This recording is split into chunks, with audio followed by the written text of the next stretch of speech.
34. A Taoist priest. Once upon a time there was a Mr. Han who belonged to a wealthy family and was fond of entertaining people. A man named Shu of the same town frequently joined him over the bottle. And on one occasion when they were together, a Taoist priest came to the door with his alms bowl in his hand. The servants threw him some money and food, but the priest would not accept them, neither would he go away. And at length they would take no more notice of him. Mr. Han heard the noise of the priest knocking his bowl going on for a long time, and asked his servants what was the matter. And they had hardly told him when the priest himself walked in. Mr. Han begged him to be seated, whereupon the priest bowed to both gentlemen and took his seat. On making the usual inquiries, they found that he lived at an old tumble-down temple to the east of the town, and Mr. Han expressed regret at not having heard sooner of his arrival so that he might have shown him the proper hospitality of a residence. The priest said that he had only recently arrived and had no friends in the place. But hearing that Mr. Han was a jovial fellow, he had been very anxious to take a glass with him. Mr. Han then ordered wine, and the priest soon distinguished himself as a hard drinker. Mr. Shu treating him all the time with a certain amount of disrespect in consequence of his shabby appearance, while Mr. Han made allowances for him as being a traveler. When he had drunk over 20 large cups of wine, the priest took his leave, returning subsequently whenever any jollification was going on, no matter whether it was eating or drinking. Even Han began now to tire a little of him. And on one occasion Shu said to him in raillery, "Good priest, you seem to like being a guest. Why don't you play the host sometimes for a change?" "Ah," replied the priest, "I am much the same as yourself, a mouth carried between a couple of shoulders." This put Shu to shame, and he had no answer to make.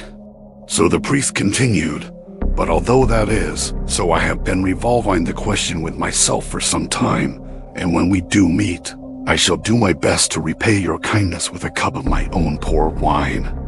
When they had finished drinking, the priest said he hoped he should have the pleasure of their company the following day at noon. And at the appointed time, the two friends went together, not expecting, however, to find anything ready for them. But the priest was waiting for them in the street, and passing through a handsome courtyard, they beheld long suites of elegant apartments stretching away before them. In great astonishment, they remarked to the priest that they had not visited this temple for some time, and asked when it had been thus repaired. To which he replied that the work had been only lately completed. They then went inside, and there was a magnificently decorated apartment, such as would not be found even in the houses of the wealthy. This made them begin to feel more respect for their host. And no sooner had they sat down than wine and food were served by a number of boys, all about 16 years of age, and dressed in embroidered coats with red shoes. The wine and the eatables were delicious and very nicely served. And when the dinner was taken away, a course of rare fruits was put on the table, the names of all of which it would be impossible to mention. They were arranged in dishes of crystal and jade, the brilliancy of which lighted up the surrounding furniture. And the goblets in which the wine was poured were of glass, and more than a foot in circumference. The priest here cried out, "Call the She sisters," whereupon one of the boys went out, and in a few moments 2 elegant young ladies walked in. The first was tall and slim like a willow wand. The other was short and very young, both being exceedingly pretty girls. Being told to sing while the company were drinking, the younger beat time and sang a song, while the elder accompanied her on the flageolet. They acquitted themselves admirably, and when the song was over, the priest, holding his goblet bottom upwards in the air, challenged his guests to follow his example, bidding his servants pour out more wine all round. He then turned to the girls and remarked that they had not danced for a long time, asking if they were still able to do so, upon which a carpet was spread by one of the boys. and the two young ladies proceeded to dance their long robes waving about and perfuming the air around. The dance concluded, they leant against a painted screen, while the two guests gradually became more and more confused and were at last irrecoverably drunk.